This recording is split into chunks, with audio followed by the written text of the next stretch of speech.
Hello guys, तो कैसे हो? आई होप कि आप लोग अच्छे होंगे। तो आप देख रहे हैं अपना चैनल एजे स्टडी। तो अभी हम लेकर आ गए इंडियन नेवी एमआर के लिए जनरल अवेयरनेस क्लास, जिसमें कि आज हम लोग पढ़ने वाले हैं फ्रीडम मूवमेंट चैप्टर को, स्वतंत्रता आंदोलन चैप्टर को पढ़ने वाले हैं। ये स्वतंत्रता आंदोलन चैप्टर का पार्ट 1 है, जिसमें कि पूरा डिटेल स्टडी किए हैं, एक एक कॉन्सेप्ट को क्लियर किए हैं। तो आप लोग को वीडियो में इन तक ज़रूर बने रहना है। इसका पार्ट 2 भी आएगा, जिसमें आप लोग को इंपॉर्टेंट क्वेश्चन, साथ ही साथ प्रीवियस ईयर में जो भी इनसे रिलेटेड क्वेश्चन पूछा गया है वो होंगे। तो उसे देखना आप लोग बिल्कुल मिस मत कीजिएगा। उसको देखने के लिए आप लोग को क्या करना होगा, चैनल को सब्सक्राइब करना होगा और बगल के बेल आइकन को प्रेस करना होगा, जिससे कि सारी वीडियो की नोटिफिकेशन आपको सबसे पहले मिलती रहेगी। लिंक डिस्क्रिप्शन में, आप जाके हमें टेलीग्राम, इंस्टाग्राम और फेसबुक पेज पर अभी तक फॉलो नहीं किए हो तो जल्दी से जाकर आप लोग फॉलो कर लीजिए। आप लोग को बता दें, ये जनरल अवेयरनेस का क्लास शायद 5वां या 6ठा है। इससे पहले 5 से 6 क्लास और हो चुके हैं चैप्टर वाइज। अगर आप अभी तक नहीं देखे तो आप जाके एक बार प्लेलिस्ट चेक करना, या लिंक डिस्क्रिप्शन बॉक्स में दे देंगे, तो आप जाके वहां से भी बारी बारी करके सभी चैप्टर को ज़रूर देख लीजिएगा, क्योंकि सभी चैप्टर आपके लिए बेहद इंपॉर्टेंट है। तो चलिए क्लास को स्टार्ट करते हैं और पढ़ते हैं स्वतंत्रता आंदोलन को। तो यहाँ पर आप लोग देखिएगा, सबसे पहले हम लोग बात करेंगे 1857 की क्रांति के बारे में। तो 1857 की क्रांति को भारत का प्रथम स्वतंत्रता संग्राम कहा जाता है। अब देखिए, इनसे रिलेटेड आपके एग्जाम में ज़्यादा क्वेश्चन आएंगे। जो यहाँ पर हमने लिखा है बस यही मोस्ट इंपॉर्टेंट क्वेश्चन है, और ये क्वेश्चन बहुतों एग्जाम में बार बार पूछा गया है। तो आप लोग यहाँ पर ध्यान देना, क्वेश्चन क्या आता है कि 1857 की क्रांति के समय ब्रिटेन के प्रधानमंत्री कौन थे। तो आपको जो राइट आंसर हो जाएगा वो हो जाएगा पाल्मेस्टन। ठीक ना, तो ये क्वेश्चन बहुत इंपॉर्टेंट है, तो आप इसे याद रखना है। अगला जो क्वेश्चन आप लोग से पूछा जाएगा कि 1857 की क्रांति के समय भारत के गवर्नर जनरल कौन थे, तो हो जाएगा राइट आंसर कैनिंग हो जाएगा। ठीक ना, उसी प्रकार पूछा जाएगा कि 1857 की क्रांति के समय भारत का मुगल सम्राट कौन था, तो बहादुर शाह द्वितीय था। तो इनसे यही क्वेश्चन बनता है। ठीक ना, बाकी बात जो भी क्वेश्चन बनेंगे आप लोग को पार्ट 2 में देखने को मिलेंगे। अब चलिए हम आप लोग को बताते हैं आगे भारत का स्वतंत्रता संघर्ष, मतलब ने भारत को स्वतंत्रता प्राप्ति करने के लिए उनको क्या क्या संघर्ष करना पड़ा, अभी उसको पढ़ने वाले हैं। तो बहुत मज़ा आएगा। आप लोग जल्दी से वीडियो को लाइक नहीं किया तो लाइक कर दीजिए। देखिए, भारत के स्वतंत्रता संघर्ष को हम लोग 3 चरणों में बांट लेते हैं, क्योंकि 3 चरणों में बांट के पढ़ेंगे तो पढ़ना आसानी हो जाता है। ऐसे भी 3 चरणों में बांटा भी गया है, तो आप लोग ध्यान दीजिएगा। प्रथम चरण है कि 1885 से लेकर 1905 के बीच में है, उस चरण को बोलते हैं उदारवादी राष्ट्रवाद बोलते हैं। ठीक ना, इस चरण को। द्वितीय चरण जो है 1905 से 1917 के बीच में चला है, जिसको क्रांतिकारी राष्ट्रवाद बोले हैं। ठीक। तीसरा जो चरण चला है आप लोग को 1917 से 1947 के बीच में, जिसे गांधीवादी युग बोलते हैं। तो ये 3 चरण आप लोग को पढ़ना है, और तीनों चरण को भी हम बारी बारी से पढ़ेंगे। और जो भी आपको तीनों चरण में इंपॉर्टेंट होंगे सिर्फ नेवी एमआर के लिए, ठीक ना, तो उसी को हम लोग पढ़ेंगे। ठीक ना, तो क्योंकि अगर हम तीनों चरण को पूरा डिटेल में जाएं तो समझ जाए कि वीडियो होने वाले 2 से 3 घंटा का बन जाएगा, क्योंकि एक एक आंदोलन को जब हम डिफिनेशन करेंगे, उसका डिटेल करेंगे, तो आधा आधा घंटा हो जाएगा एक एक आंदोलन को। तो इसमें बहुत सारे आंदोलन हैं, तो जो भी नेवी एमआर के लिए इंपॉर्टेंट है बस उसको ही करेंगे पूरा डिटेल में। तो आप लोग वीडियो में इन तक ज़रूर बने रहेगा। तो चलिए सबसे पहले हम लोग प्रथम चरण को पढ़ते हैं। तो चलिए यहाँ पर आप लोग प्रथम चरण देखिएगा। देखिए, प्रथम चरण जो आप लोग को चला मालूम है 1885 से लेकर 1905 के बीच में, मतलब कि कांग्रेस के स्थापना से लेकर बंगाल विभाजन तक प्रथम चरण चला है हम लोग का।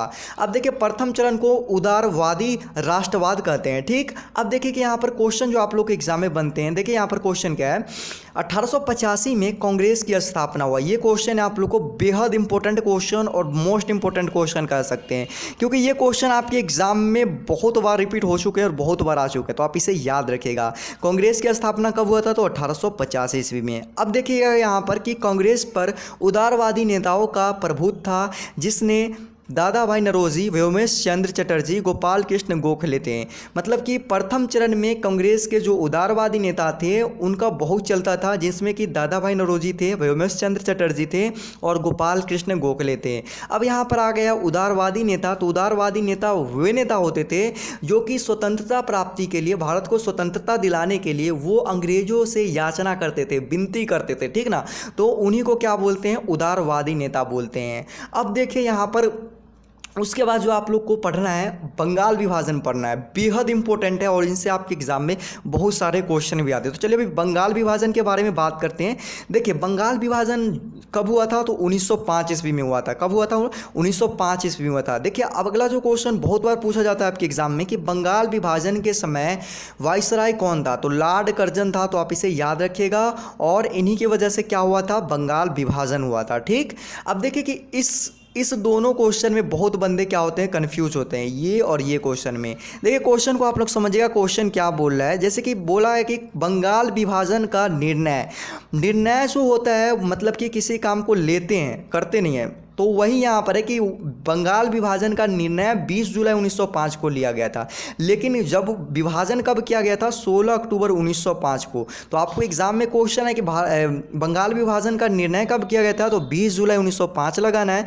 अगर सीधा निर्णय ना हो कि आप लोग को सीधा पूछे कि बंगाल विभाजन कब हुआ था, तो 16 अक्टूबर 1905 पर टिक लगाना है। तो आई होप कि ये जो आप लोग को कन्फ्यूजन में रहते थे, ये समझ में आप लोग को आ गया होगा। अब देखिए कि बंगाल विभाजन क्या हुआ, नेताओं लोग ने क्या किया, इनके विरुद्ध किए। उसके बाद क्या हुआ, 1911 ईस्वी में लॉर्ड हॉर्डिंग की अब मौजूदा में बंगाल विभाजन है जिसको क्या कर दिया गया, रद्द कर दिया गया। ठीक ना, बंगाल विभाजन 1911 ईस्वी में लॉर्ड हॉर्डिंग के मौजूदा में क्या कर दिया, इसको रद्द कर दिया गया। उसके बाद आप लोग यहाँ पर देखिए अगला जो क्वेश्चन बनते हैं यहाँ पर 1906, ये नोट में रख लीजिए आप लोग, ठीक ना, कि 1906 में देखें यहाँ पर क्या है, मुस्लिम लीग का गठन हुआ था। किसका गठन हुआ, मुस्लिम लीग का। अब देखिए कि बंगाल विभाजन क्या हो गया, रद्द हो गया। उसके बाद अंग्रेज़ों ने क्या किया, एक और नीति अपनाई और मुस्लिम लीग का गठन कर दिया।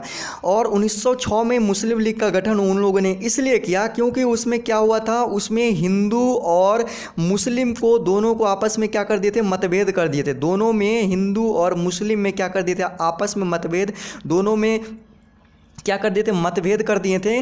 दोनों में ऐसे भी क्या हो, लड़ाई हो और दोनों क्या हो, अलग हो जाए। तो इसलिए वो क्या कर दिए, 1906 में मुस्लिम लीग का गठन कर दिया। तो ये क्वेश्चन आएगा कि मुस्लिम लीग का गठन कब हुआ, तो 1906 ईस्वी में हुआ था। और वह बेहद इंपॉर्टेंट ये भी सवाल है, तो आप इसे याद रखना। अब चलिए कि जो भी यहाँ पर आप लोग देख रहे थे प्रथम चरण, बस इतना ही हमने क्वेश्चन लिया है। और नेवी एमआर के लिए काफ़ी है, या नेवी एसएसआर या डबल ए के भी आप तैयारी करते हो तो काफ़ी इतना क्वेश्चन। और इनसे रिलेटेड जो भी मोस्ट इंपॉर्टेंट क्वेश्चन जो बच जाते हैं या रह जाते हैं, तो वो आप लोग को पार्ट 2 में देखने को मिल जाएगा। तो आप लोग थोड़ा सा भी टेंशन मत लीजिएगा। अब चलिए हम लोग बात करते हैं यहाँ पर द्वितीय चरण को। तो द्वितीय चरण जो आप लोग का चला 1905 से 1917 तक, 1905 से 1917 तक, मतलब कि बंगाल विभाजन से लेकर आप लोग को चंपारण सत्याग्रह तक आप लोग का क्या चला, द्वितीय चरण चला। और द्वितीय चरण को क्रांतिकारी राष्ट्रवाद भी कहते हैं, ठीक ना। अब देखिए यहाँ पर इस चरण में कांग्रेस के 4 नेता का बहुत नाम चला, जिनमें बाल गंगाधर तिलक, लाला लाजपत राय, बिपिन चंद्र पाल और अरविंद घोष भी थे, ठीक ना। अब देखिए कि यहाँ पर क्रांतिकारी नेता कहने का मतलब क्या हुआ, तो आप लोग यहाँ पर देखिएगा क्रांतिकारी नेता कहने का मतलब क्या हो गया। इसमें जो भी नेता है, बाल गंगाधर तिलक, लाला लाजपत राय और बिपिन चंद्र पाल और अरविंद घोष, ये सब जितने भी नेता थे ये क्रांतिकारी नेता थे। और इन्होंने, जो भी नेता है, ये जो स्वतंत्रता प्राप्त करना चाहते थे, भारत को स्वतंत्रता दिलाना चाहते थे, ये क्रांति से क्या करना चाहते थे, भारत को स्वतंत्रता दिलाना चाहते थे, ठीक ना। तो इस बात को आप लोग समझ गए कि क्रांतिकारी नेता कौन होते हैं। क्रांतिकारी से ये क्या करना चाहते थे, ये स्वतंत्रता दिलाना चाहते थे। अब चलिए अब आगे हम बात करते हैं। यहाँ पर आप लोग ध्यान देना, जैसे कि आप लोग यहाँ पर बहुत ना बार ये क्वेश्चन सुन चुके होंगे, जैसे कि बाल, पाल, लाल के नाम से कौन कौन जाने जाते हैं। तो ये बेहद इंपॉर्टेंट सवाल है, आप लोग यहाँ पर ध्यान देना। बाल के नाम से जो जाने जाते हैं वो बाल गंगाधर तिलक जाने जाते हैं, बहुत बेहद इंपॉर्टेंट सवाल। लाल के नाम से लाला लाजपत राय जाने जाते हैं और पाल के नाम से बिपिन चंद्र पाल जाने जाते हैं। तो आप इसे ध्यान में रखिएगा। अब चलिए यहाँ पर जो आपको इंपॉर्टेंट क्वेश्चन बनते हैं इनसे, वो यहाँ पर आप लोग देख लीजिए। जैसे कि स्वराज हमारा जन्म सिद्ध अधिकार है, ये जो नारा दिए थे वो बाल गंगाधर तिलक दिए थे। बाल गंगाधर तिलक से बहुत आपके एग्जाम में क्वेश्चन आते हैं और बहुत इंपॉर्टेंट है, तो आप लोग इनसे रिलेटेड जो भी क्वेश्चन बनता है आप इसे याद रखिए। देखिए बाल गंगाधर तिलक ने मराठा और केसरी नामक पत्रिका चलाई। इनके जो 2 पत्रिका चलाते थे, वो एक मराठा और केसरी नामक 2 पत्रिका इनकी क्या होती थी, प्रकाशित होती थी। तो आप इसे याद रख सकते हैं, पूछा जाएगा कि मराठा और केसरी नामक पत्रिका किनका है, तो वहाँ पर ऑप्शन आप लोग को बाल गंगाधर तिलक भी दिखेगा, तो उन पर आप लोग ज़रूर टिक लगाइएगा। अब चलिए आप लोग को बताते हैं, बाल गंगाधर तिलक ने एक पुस्तक लिखी जिसका नाम गीता रहस्य था, ठीक ना, तो आप इसे याद रखेगा। और एक क्वेश्चन और है जो आप लोग यहाँ पर ध्यान देना, लोकमान्य के नाम से भी बाल गंगाधर तिलक को जाना जाता है, ठीक ना, लोकमान्य के नाम से भी बाल गंगाधर तिलक को जाना जाता है, तो इस बात को आप लोग याद रखिएगा।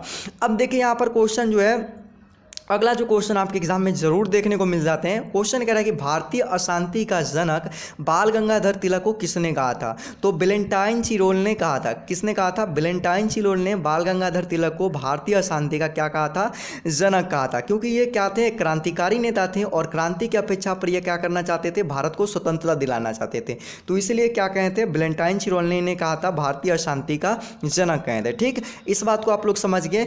और द्वितीय चरण भी हमारा क्या हो गया, समाप्त हो गया, और इनसे रिलेटेड भी जो भी क्वेश्चन बनेगा आप लोग को पार्ट 2 में देखने को मिलेगा। चलिए अब हम लोग देखते हैं तृतीय चरण की ओर बढ़ते हैं, और तृतीय चरण है गांधीवादी युग। और गांधी जी से रिलेटेड ऐसा कोई भी एग्जाम ना हो कि एक भी क्वेश्चन ना पूछा जाता हो, चाहे आपके नेवी हो या एयरफोर्स हो या कोस्ट गार्ड हो, चाहे कोई भी दुनिया का एग्जाम हो क्यों ना, सब एग्ज़ाम में एक क्वेश्चन इनसे ज़रूर रहते हैं, और खासकर नेवी एग्ज़ाम में पक्का रहते, तो आप लोग को इनसे रिलेटेड जो भी क्वेश्चन बनते हैं सभी को याद कर जाना है। और आप लोग ध्यान देना, गांधी जी के समय में जो आंदोलन हुआ था, इतना आंदोलन हुआ है कुछ कहने लायक नहीं, और उस आंदोलन का अगर हम पूरा डिटेल में पढ़ेंगे तो बहुत ज़्यादा समय लग जाएगा। इसलिए आपके नेवी एमआर के जो भी आंदोलन से रिलेटेड क्वेश्चन बनते हैं वो मैंने इसी में करवा दिया, तो आप लोग ध्यान से देखिएगा उस क्वेश्चन को, ठीक ना, और पूरा समझने की आप लोग कोशिश कीजिएगा। देखिए तृतीय चरण जो चला 1917 से 1947 के बीच में चला। कब चला, 1917 से 1947 के बीच में, मतलब कि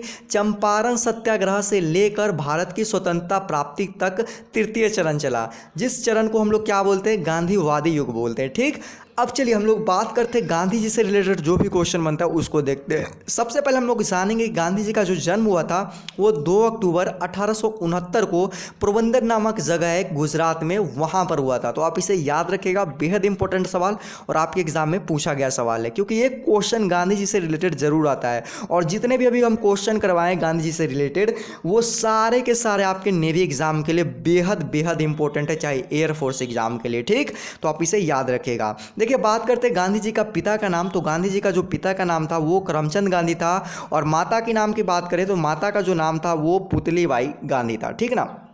गांधी जी का पत्नी का जो नाम था वो कस्तूरबा गांधी था।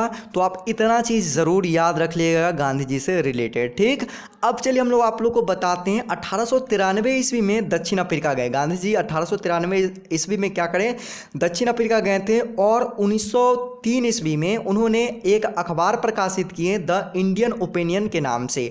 तो आप लोग से पूछा जाएगा कि द इंडियन ओपिनियन नामक अखबार किनके द्वारा प्रकाशित किया गया, तो महात्मा गांधी इसका राइट आंसर हो जाएगा। तो आप इसे याद रखिएगा, ठीक ना।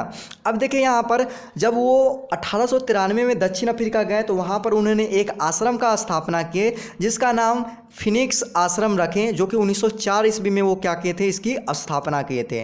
ठीक, अब चलिए हम आगे बात कर लेते हैं। आगे 1906 ईस्वी में प्रथम सत्याग्रह चलाए दक्षिण अफ्रीका में। देखिए आप लोग से सत्याग्रह पूछा जाए कि गांधी जी ने प्रथम सत्याग्रह कब चलाए, तो 1906 ईस्वी में, और वो दक्षिण अफ्रीका में प्रथम चलाए थे। ऐसे भारत में भी उन्होंने चलाए हैं सत्याग्रह, जो कि भारत में जो प्रथम सत्याग्रह चलाए थे वो दूसरा हो जाएगा। अगर आप लोग से पूछा जाए गांधी जी का प्रथम सत्याग्रह कहाँ चलाए थे, अगर दक्षिण अफ्रीका अगर आपके ऑप्शन में हो तो उसी को टिक लगाना है। अगर इंडिया में पूछे तो दूसरा हो जाएगा, जो कि हम आगे बताएंगे, ठीक ना।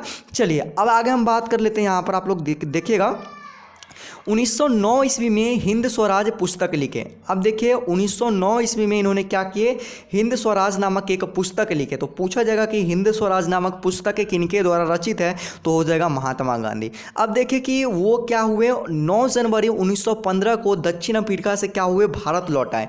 तो ये क्वेश्चन बेहद इंपॉर्टेंट है और आपके एग्जाम में बहुतों बार पूछा गया क्वेश्चन है कि गांधी जी दक्षिण अफ्रीका से कब लौटे। तो 9 जनवरी 1915 ईस्वी को गांधी जी दक्षिण अफ्रीका से लौटे। ठीक, अब चलिए हम लोग आप लोग को बता दें, गांधी जी के गुरु थे जो कि कौन थे, गोपाल कृष्ण गोखले थे। तो बहुत ये भी इंपॉर्टेंट सवाल है, पूछा जाएगा कि गांधी जी के गुरु का क्या नाम है, तो गोपाल कृष्ण गोखले है, तो आप इसे याद रखिएगा। 1916 ईस्वी में गांधी जी ने साबरमती आश्रम की स्थापना की, ठीक ना। साबरमती आश्रम की स्थापना कब की, तो 1916 ईस्वी में। किसने की, तो महात्मा गांधी ने की, ठीक। अब चलिए आप लोग को बता दें 1917 ईस्वी में चंपारण सत्याग्रह शुरू हुआ। आपको बता दें कि महात्मा गांधी का जो प्रथम सत्याग्रह रहा था वो चंपारण सत्याग्रह रहा था। आपको बताया था ना कि अगर पूछा जाए कि इंडिया में प्रथम सत्याग्रह वो कब किए, तो 1917 में किए। और कौन सा सत्याग्रह, तो चंपारण सत्याग्रह। अगर ऐसे पूछे जाए तो प्रथम, तो वो सबसे पहले दक्षिण अफ्रीका में क्या किए थे, सत्याग्रह चलाए थे, ठीक। अब इसे ज़रूर याद रखिएगा, बेहद इंपॉर्टेंट है। चंपारण सत्याग्रह जो कि बिहार में हुआ था, और क्यों हुआ था, तो तिनकठिया प्रणाली के विरुद्ध में ये चंपारण सत्याग्रह शुरू किए थे, ठीक ना। आप लोग देख लीजिएगा जाके तिनकठिया प्रणाली के विरुद्ध, तिनकठिया प्रणाली क्या होता है, ठीक ना। चलिए आगे हम आप लोग को बता दें असहयोग आंदोलन। अगर इस सब आंदोलन को हम अगर चर्चा करें, या चौरी चौरा कांड हो या सविनय अवज्ञा आंदोलन हो, तो ये सब आंदोलन का अगर हम चर्चा करें तो बहुत ज़्यादा समय लग जाएगा। तो इनसे जो आपके नेवी में एग्जाम में जो क्वेश्चन बनते हैं, यही सब क्वेश्चन बनते हैं, तो मैंने वही लिख दिया है, ठीक ना। तो आप लोग यहाँ पर देखिएगा ध्यान से। देखिए यहाँ पर है कि असहयोग आंदोलन इन्होंने कब स्टार्ट किया, 1920 ईस्वी में स्टार्ट किया। कब किए, असहयोग आंदोलन 1920 ईस्वी में स्टार्ट किए, और ये असहयोग आंदोलन चलते रहा, और 1922 ईस्वी में जाने के बाद ये क्या हो गया, समाप्त हो गया असहयोग आंदोलन, ठीक। अब चलिए हम लोग बात आप लोग को करते हैं चौरी चौरा कांड को। चौरी चौरा कांड है जो कि 5 फरवरी 1922 को हुआ था। कब हुआ था, 5 फरवरी 1922 को चौरी चौरा कांड हुआ था, जो कि गोरखपुर में हुआ था। कहाँ हुआ था, गोरखपुर में हुआ था, तो आप इसे भी याद रखिएगा। अब हम बात करते हैं यहाँ पर सविनय अवज्ञा आंदोलन को। तो सविनय अवज्ञा आंदोलन है जो कि 1930 ईस्वी में स्टार्ट हुआ था। कब हुआ था, 1930 ईस्वी में स्टार्ट हुआ था, और इस आंदोलन को क्या कर दिया गया था, रोक दिया गया था। इस आंदोलन को रोक कर फिर एक नया आंदोलन चलाया गया जो कि दांडी मार्च हुआ था, ठीक ना। ये 12 मार्च 1930 को क्या हुआ, दांडी मार्च चलाया गया, और इस जो आंदोलन चल रहा था इसको स्थगित कर दिया गया। और दांडी मार्च 12 मार्च 1930 से जो शुरू हुआ वो जाके कब ख़त्म हुआ, 6 अप्रैल 1930 को ख़त्म हुआ दांडी मार्च। दांडी मार्च जो हुआ ये साबरमती से लेकर दांडी, जो कि गुजरात में एक जगह है, वहाँ तक का ये एक मार्च हुआ, जो कि नमक कानून को तोड़ने के लिए ये मार्च किया गया था, ठीक ना। तो आप लोग को पता चल गया दांडी मार्च जो 6 अगस्त 1930 को ख़त्म होने के बाद फिर से जो आप लोग का सविनय अवज्ञा आंदोलन था वो फिर से शुरू हो जाता है। शुरू होने के बाद फिर ये क्या हुआ, सविनय अवज्ञा आंदोलन 1931 ईस्वी में ख़त्म हो जाता है, ठीक। तो यहाँ तक आप लोग समझ गए होंगे अच्छे से। अब हम बात करते हैं गांधी इरविन समझौता, जो कि 5 मार्च 1931 को हुआ था। गांधी इरविन समझौता कब हुआ था, 5 मार्च 1931 को हुआ था, तो आप इसे याद रखिएगा। अब जो हमारा आता है वो आता है भारत छोड़ो आंदोलन। क्या आता है, भारत छोड़ो आंदोलन आता है, जो कि 1942 ईस्वी में हुआ था। और इसी आंदोलन के बाद हम लोग का जो देश है वो स्वतंत्रता प्राप्त कर लिया था। इसी आंदोलन के बाद क्या हुआ था, हम लोग का जो देश है वो स्वतंत्रता प्राप्त हो गया था, जो कि 15 अगस्त 1947 को हम लोग का देश को क्या मिल गया था, स्वतंत्रता प्राप्त हो गया था। तो यहाँ तक आप लोग समझ गए होंगे कि भारत को स्वतंत्रता कैसे कैसे मिला। अगर पूरा डीपली पढ़ते तो और मज़ा आता, लेकिन जो आपके एग्जाम के लिए है जो नॉलेज उसी को हम करवा रहे हैं, फालतू की बातें यहाँ पर हमें नहीं करना है। अब यहाँ पर आप लोग को बता दें कि गांधी जी की मृत्यु है जो कि 30 जनवरी 1948 को हो गई। 30 जनवरी 1948 को हो गई, और इनको जो हत्या किए थे वो नाथूराम गोडसे थे। गांधी जी की क्या हो गई थी, हत्या कर दी गई थी गोली मार के नाथूराम गोडसे के द्वारा। तो आप इसे भी याद रखिएगा, पूछा जाएगा कि गांधी जी की हत्या किसने की, तो नाथूराम गोडसे ने की थी। कब की थी, तो 30 जनवरी 1948 को गोली मारकर, ठीक ना। तो ये गांधी जी से रिलेटेड इंपॉर्टेंट क्वेश्चन थे। और आप लोग का जो फ्रीडम मूवमेंट है इससे ज़्यादा नहीं पूछेगा। जो भी आप पूछेगा क्वेश्चन आप लोग को पार्ट 2 में देखने को मिलेगा। बेहद इंपॉर्टेंट क्वेश्चन पार्ट 2 में लेके आएंगे, जो आपके एग्जाम नेवी हो या एयरफोर्स हो या कोस्ट गार्ड, चाहे जो भी चीज़ का आप तैयारी करते हो सभी में काम आ जाएगा वो क्वेश्चन। तो आप लोग पार्ट 2 को देखना बिल्कुल मिस मत कीजिएगा, ठीक ना। आप लोग बताइए वीडियो कैसा लगा, अगर अच्छा लगा तो लाइक कीजिएगा, दोस्तों के साथ इस वीडियो को ज़्यादा से ज़्यादा शेयर कीजिएगा। अगर चैनल पर पहली बार विजिट करें तो चैनल को सब्सक्राइब किए बिना मत जाइएगा। इसका जो PDF है आप लोग को टेलीग्राम चैनल पर मिल जाएगा। तो अभी तक टेलीग्राम चैनल को ज्वाइन नहीं किया तो फटाफट से टेलीग्राम चैनल को आप ज्वाइन ज्वाइन कर सकते हो। टेलीग्राम पर जाकर आप SJ स्टडी सर्च कीजिए या लिंक डिस्क्रिप्शन बॉक्स में आप जाके वहाँ से भी ज्वाइन हो सकते हो। तो चलिए मिलते हैं अगले वीडियो में, तब तक के लिए जय हिंद, वंदे मातरम।